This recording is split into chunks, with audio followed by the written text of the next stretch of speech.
தாழ்வே வரும் போதையில்லா வாழ்வே வரும் என்ற வரிகளுக்கு ஏற்ப மனிதன் விட்டு ஒதுக்க வேண்டியவற்றுள் மிக முக்கியமான ஒன்று போதை பழக்கமாகும். இது தனி மனித வாழ்வு மட்டுமின்றி உலக அளவிலேயே மிக பெரும் சீர்கேடாக மாறி வருகிறது.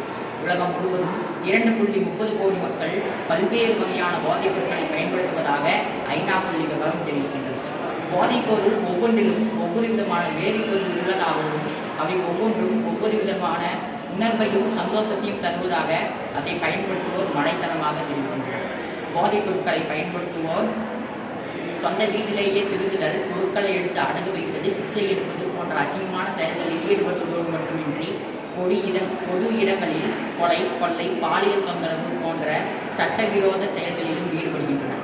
போதைப் பொருட்களை பயன்படுத்துவோருக்கு சளி, இருமல், காய்ச்சல், மூச்சு திணறல், மாரடைப்பு போன்ற நோய்கள் ஏற்படுவதோடு மட்டுமின்றி மனநல பாதிப்புகளாக தானாக பேசிக்கொள்வது, தானாக சிரிப்பது போன்ற நோய்களும் ஏற்படலாம் என்று மருத்துவ ஆர்வலர்கள் தெரிவிக்கின்றனர். தற்போது போதை பழக்கமானது பள்ளி, கல்லூரி மாணவர்களிடையே ஒரு பொழுதுபோக்கு பொருளாக மாறி வருகிறது.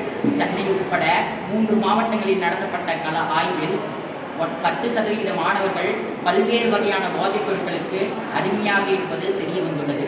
குறிப்பாக 9% மாணவர்கள் கூலி போன்ற பொருட்களை பயன்படுத்துவதாகவும் 1% மாணவர்கள் ஊசி மூலம் போதை உட்கொள்பவர் என்பதும் தெரிய வந்துள்ளது. தற்போது போதை பழக்கத்தால் மாணவர்கள் பள்ளியில் நடத்தப்படும் பாடங்களை கவனிக்க முடியாமல் மன அழுத்தத்திற்கு ஆளாகி பல உயிரிழப்புகள் ஏற்படுகின்றன. இதை அனைத்தையும் தடுக்க தமிழக அரசானது போதையில்லா தமிழ்நாடு என்கின்ற இயக்கத்தின் மூலம் பள்ளி குழந்தைகளிடையே போதை பழக்கத்திற்கு எதிரான விழிப்புணர்வுகளை பல்வேறு போட்டிகள் மூலம் ஏற்படுத்தி வருகிறது.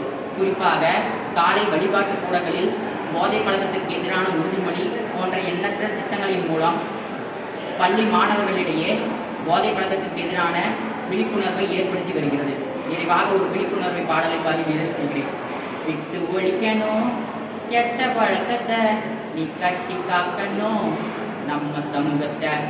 வேணாம் போதை மாறும் பாதை, அதை ஓரங்கட்டி வச்சிட்டாக்க உலகத்தில் நீதான் மேத. விட்டு ஒழிக்கணும் கெட்ட பழக்கத்தை, நீ கட்டி காக்கணும் நம்ம சமூகத்தை.